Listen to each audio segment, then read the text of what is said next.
So it is a beautiful morning in Knoxville, Iowa, not far from Pella, Iowa, which is where you live, Brittny, yeah? Yes. So who are these beautiful souls sitting here with you? So the one to my left is, her name is Sheba Takiri. She is a 7-year-old bicolor German Shepherd. And this is Brom. He is a 3-year-old classic German Shepherd. And we're seriously wanting to go for a swim at this point. Like that. Yeah, she does.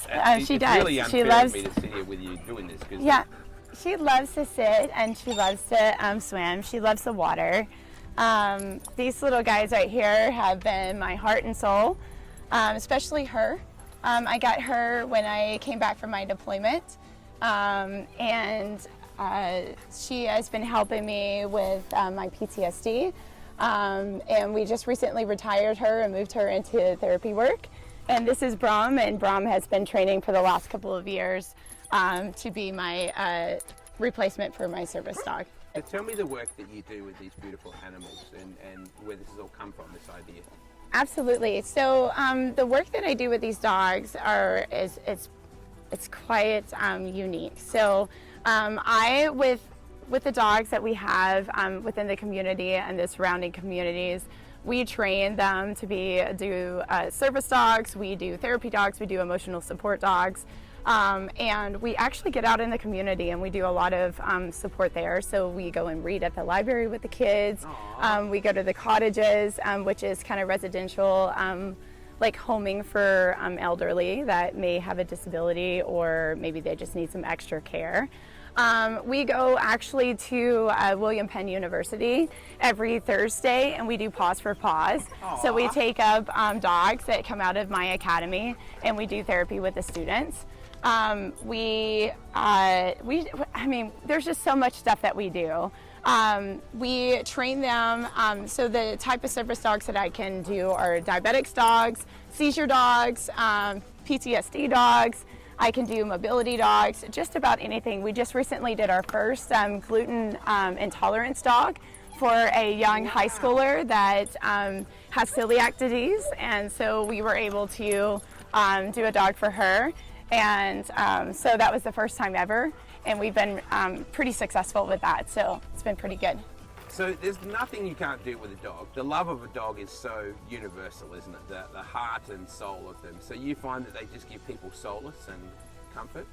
Yes, so there's a lot of studies that have been out that canine companionship actually will reduce stress, anxiety, can help them move through life, give them back their basic life skills that they need, and that's what we're trying to accomplish. We're trying to accomplish less medication and with support. And so veterans have kind of a unique dealings with as far as psychiatric stuff, so they need special bondage, they need special companionship, and that's what we do.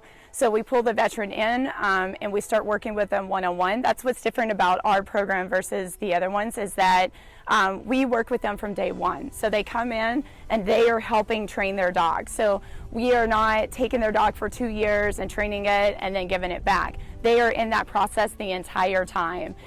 So we are building not only skill sets that they need for as far as their task, but we're also building that companionship that makes them lifelong partners. So when you think about a dog that is going to be helping someone every day, they need to be able to think and move, and they need to be able to feel what that person is feeling. There's no other way to get that unless you are building that as they are pups up. So it's like raising kids. There's a special bond between the child and the parent. We're doing that with the dog and the handler, or what we call the veteran. So it's such a beautiful thing when we see the dogs connect with these veterans and these adults that have disabilities and even kids. They have been known, and we have been very successful of them getting back into work life. They've been getting back into their relationships at home. They're able to go back to school. They're able to go to doctor's appointments. They're able to take car trips, believe it or not. So it's been remarkable, honestly, what we've been able to do for the veteran community around here. We have done some dogs that are in other states other than Iowa, but primarily we stick with our community around. So. Wow. Tell me about your military career. Yes, so I joined in 2010, and I'm a United States Army vet. So I joined in 2010 and served. I have served, my primary unit was in New Boston, Texas at Red River Army Depot. I served there the most of my time as an Army reservist and being a single mom at that. And then I deployed and I went to Jordan. Well, it was Jordan, kind of Kuwait. I was kind of in both countries. And I did that, and then I retired out in January of 2018. So I'm medically retired out. So after my tour, I came back, and I had some traumatic experiences while I was deployed. I came back, and the military found me to need to medically retire out, so I medically retired out. And that's kind of what sparked the love of these dogs, is that the VA was telling me, I really do think that you would benefit from a service dog. You have PTSD, I really think. Yes, it was very personal. And so what sparked this for me and Jared is that we got the German Shepherd, Sheba, and we just remember the process that we had to go to just to get it trained and figure out the resources and figure out how it all worked. And I just told Jared, I said, there has to be a better way for our vets. There absolutely has to be an easier way, because it's already difficult for us to be able to live with these conditions, but we need to make it better for them to be able to get what they need as far as resources. So we got Sheba, we started training. I went to dog school for a year.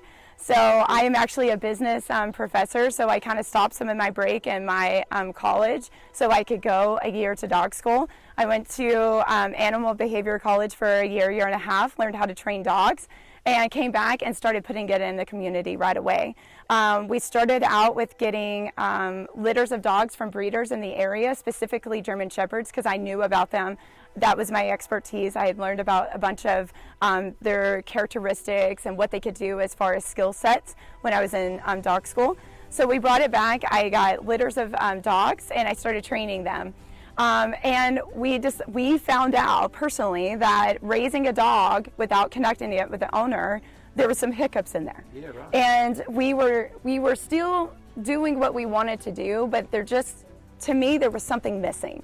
Yep. And so I told Jared, I said, we have to do this differently. And as a professor, and as I am just uniquely wired to research, I started researching, and I started looking at canine behaviors and how that bondage is so important for these service dogs and these therapy dogs and emotional support dogs that we're doing. And so with all the research and all the different new philosophies that I put in play, now we train them with the owner. We have different programs. I have a 6-tier training level program that I have at my studio. And one of the best things about this is that it's affordable. So for them to do the work and for them to see how it is and to come to class, it's actually less expensive for the person. So where you see it advertised as $30,000 or $40,000 for these service dogs, we do it in under $3,000 most of the time.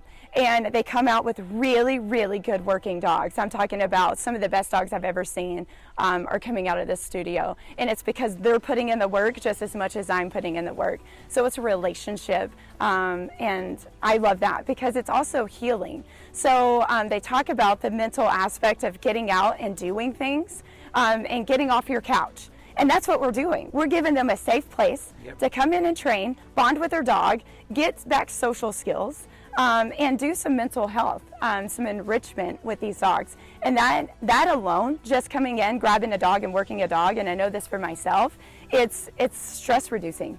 And they will say that. So if you look at the research, it talks about a person that just gets out and takes a walk with a dog reduces stress by half. For what they're doing. Panic attacks, if you are getting up and you're working a dog and you're putting your mind on something else, you are already coming out of that panic attack, which is it's beautifully done. No medication, just a person and their dog. So it's been wonderful. It's been a beautiful, beautiful blessing that we've been able to do.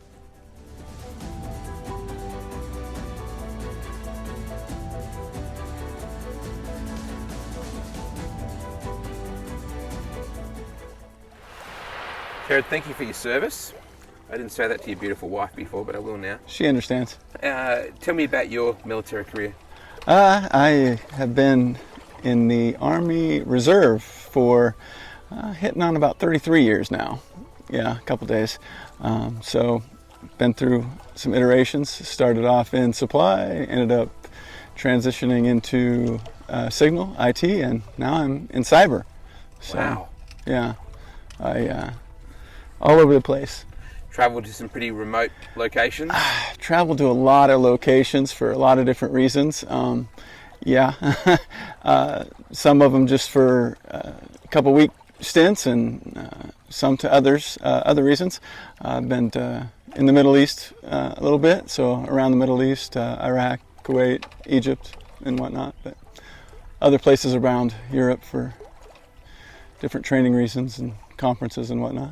And served with a variety of different countries. Oh yeah. So definitely while in the Middle East, I worked with the Anzacs, made some good friends with the Australians. Yep.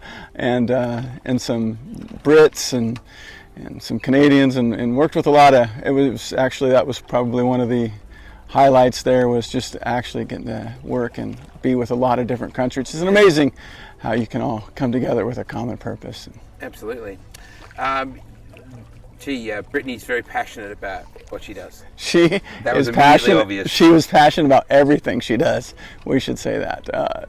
Not only with the dogs, but everything that she gets behind. She is either in or she's out. And when she's in, you know it. Yeah.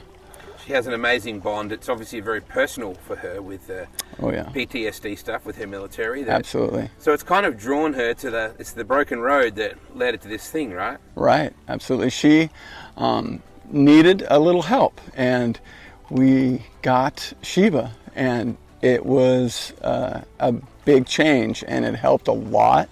And knowing how much it helped her as we run across other veterans that she, that we meet and know, known from previously or that we're meeting along the way, she just latched onto that and wanted to help and had to be involved. So one of the first dogs we did for a vet was actually in Texas. One of the a gentleman that actually deployed with us to the Middle East, and he needed a seizure dog, and he'd reached out and know that she was starting to train dogs and asked to do it, and that dog has saved his life multiple times. So it's very personal for her. Yeah. And nobody understands a veteran like a veteran either. That's true. It's kind of it's hard to explain. It's not an experience that you can read in a book. So why are you so passionate about this woman? Well, you've seen her. But she, for a lot of the reasons I just mentioned, when she's in something, she is 100% in it, and she is very research-minded. She is very driven. She has a focus and a drive that is just impossible to ignore. The most important question I could ask you is, can she make good coffee? I make the coffee.